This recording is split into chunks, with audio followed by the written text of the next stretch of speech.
अस्सलाम वालेकुम। मेरे अज़ीज़ इंसाफियों, आपकी पार्टी के साथ मेरे एक तवील अरसा गुजारे, 17 साल गुजारे ज़िंदगी के, बहुत तवील अरसा, बल्कि आप ये कह दें कि जवानी का जो अरसा था वो गुजारा आपके साथ। मैं आपके दुख दर्द को बहुत अच्छी तरीके से समझता हूँ, लेकिन क्या इमरान खान की 30 साल की जद्दोजहद एक बल्ले पे खड़ी थी? भला चला गया तो चला गया है, क़यामत तो नहीं आ गई है कोई। क्या पाकिस्तान में इससे ज़्यादा सियासी जमातों पे जुल्म नहीं हुए? क्या नेशनल अवामी पार्टी, जो अभी अवामी नेशनल पार्टी है, बाबरा चारसदा में उन पे फायरिंग नहीं हुई? उनके लोग नहीं मारे गए? क्या नेशनल अवामी पार्टी के जलसे में लियाकत बाग पे फायरिंग नहीं हुई? क्या अवामी लीग शेख मुजीबुर रहमान की जो पार्टी थी, उसको शेख मुजीबुर रहमान को कैद नहीं किया गया था? क्या उसके हज़ारों कारकुनों को नहीं मारा गया था? इसी पाकिस्तान की हिस्ट्री है, ये तारीख़ है। तो आपसे तो सिर्फ एक बला गया है, इसमें रोने धोने की क्या बात है? हाँ, जो पार्टियाँ मुस्तहकम होती हैं, जो नज़रियाती पार्टी होती है, जिसमें बाकिरदार रहनुमा होते हैं, वो अपने आप को समेटते हैं इस क्राइसिस में। आपकी जमात पे एक क्राइसिस आ गया, कोई बात नहीं, बैठें आराम से, सोचें, अपने आप को समेटें, अपनी गलतियों से सीखें। और इस वक्त आपके जो चीदा चीदा रहनुमा हैं, वो तो अपने इंतखाब में पड़े हुए हैं। उनको इंतखाब नहीं लड़ना चाहिए था। जब उनकी पार्टी इस क्राइसिस से गुजर रही थी, मिसाल के बैरिस्टर गौहर को इलेक्शन लड़ने की क्या ज़रूरत है? इसी तरह जो मरवत ने भी अप्लाई किया हुआ था इलेक्शन में टिकट के लिए, इसी तरह आपकी जो सूबाई रहनुमा है, उन्होंने भी अप्लाई किया था। होना ये चाहिए था कि ये लोग इलेक्शन लड़ने की बजाय ये इस वक्त सारे पाकिस्तान का दौरा करते, एक एक सूबाई हल्के में जाते, एक ही कौमी असम्बली के हल्के में जाते और अपने आज़ाद उम्मीदवारों के हक में जलसे करते और आवाम को बताते कि कौन कौन सा हमारा पीटीआई का आज़ाद उम्मीदवार है। इस वक्त आपको चाहिए कि आप इस किस्म की टीमें बनाएं, कौमी टीमें बनाएं, सूबाई टीमें बनाएं, जो मुख्तलिफ हलकों में जाएं और अपने आज़ाद उम्मीदवारों की निशानदेही करें। क्योंकि इससे होगा ये कि चूँकि आपके उम्मीदवार अब आज़ाद इलेक्शन लड़ेंगे, तो कई और आज़ाद उम्मीदवार भी अपने आप को ये जाहिर करेंगे जो आपके उम्मीदवार नहीं होंगे, लेकिन वो ये जाहिर करेंगे कि जी हम तरीके इंसाफ से हैं। तो आपके यहाँ एक ऐसा ग्रोह होना चाहिए, एक ऐसा ग्रुप होना चाहिए था कि जो इलेक्शन न लड़ता, बल्कि पार्टी के उम्मीदवारों को मुतारफ कराता। लेकिन बदकिस्मती से वो खुद इलेक्शन लड़ने के लिए खड़े हो गए। जिन्होंने इलेक्शन दिए, वो इलेक्शन के टिकट दिए, वो भी इलेक्शन लड़ रहे हैं।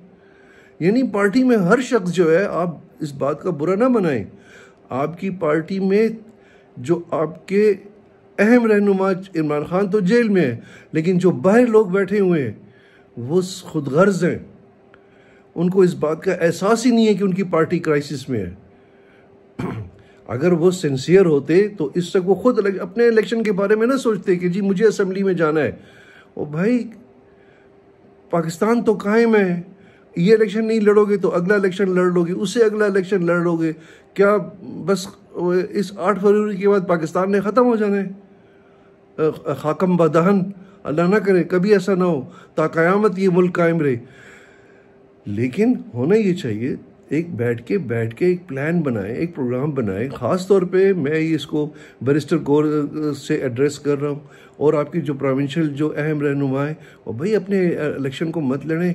आप बैठें, आप सारे पाकिस्तान में घूमें, आप पेशावर से कराची तक जाएं और आप मुख्तलिफ जगहों पे अपने आज़ाद उम्मीदवारों के हक़ में वहाँ पे छोटे छोटे जलसे करें और लोगों को बताएं उन हलकों में कि जी ये हमारा जेन्युइन उम्मीदवार ये है।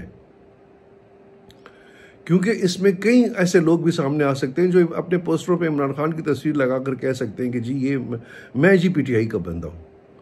तो इस वक्त आपको एक इस तरीके से एक तूफ़ानी इनको दौरे करने होंगे सारे पाकिस्तान में और अपने उम्मीदवारों को मुतारफ़ कराना होगा।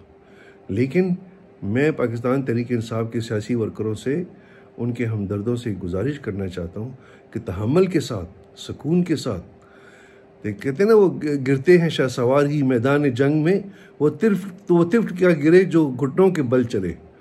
तो हिम्मत ना हारें, अपने आप को इकट्ठा करें, हौसले के साथ, तहम्मुल के साथ आप अपनी कैंपेन चलाएं, ठीक है, और अपने लोगों को पार्लियामान में भिजवाने की कोशिश करें। और उसके लिए बाकायदा आप एक स्कीम बनाएं, एक प्रोग्राम बनाएं, एक लायामल बनाएं। लेकिन अफसोस के साथ कहना पड़ता है कि इस वक्त आपके हाँ वो लीडरशिप दिखाई नहीं दे रही। एब्सोल्युटली, बिल्कुल, जिसको मैदान में अपनी ज़ात की बजाय अपनी पार्टी के लिए, अपनी जमात के लिए सामने आना चाहिए। बहरहाल ये मेरा पैगाम है, मेरी हमदर्दियाँ, हमारी जमात की हमदर्दियाँ, पाकिस्तान जमहूरी इत्तेहाद आपके दुख दर्द में बराबर का शरीक है। और हम चाहेंगे, हम हर सियासी जमात जो किसी भी पॉलिटिकल क्राइसिस से गुजरे, हम उसके साथ हैं, क्योंकि सियासी जमातों से ही जमहूरियत है, और जमहूरियत से पार्लिमान है, और पार्लिमान से आम आदमी की आवाज़ है, आम पाकिस्तानी की आवाज़ है, आम पाकिस्तानी के जज्बात की अक्कासी पार्लिमान करती है। तो हम पार्लिमान जमहूरियत की बात करेंगे, हम पार्लिमान की तरक्की की बात करेंगे, हम जमहूरियत की तरक्की की बात करेंगे, हम हमेशा जमहूरी इक़्तिदार की बात करेंगे। तो जो आपके साथ हुआ है उसमें हम आपके दुख दर्द के बराबर के शरीक हैं। लेकिन आप ठंडे दिल के साथ, सब्र के साथ अपने आप इससे सीखें कि हमने क्या गलतियां थी, उसको कैसे बेहतर करें, हमें क्या कमज़ोरियां थी। तो हर मुश्किल, हर सख्त वक्त जो होता है वो इसलिए आता है कि अल्लाह ताला फरमाते हैं कुरान में कि सब्र करने वालों के साथ सब्र करना सीखें, और अपने मुल्क को, अपनी रियासत को, इसको बेहतर करने के बारे में सोचें। आज के लिए पाकिस्तान जमहूरी इत्तेहाद की जानिब से आपके लिए यही पैगाम है। बहुत शुक्रिया, बहुत मेहरबानी।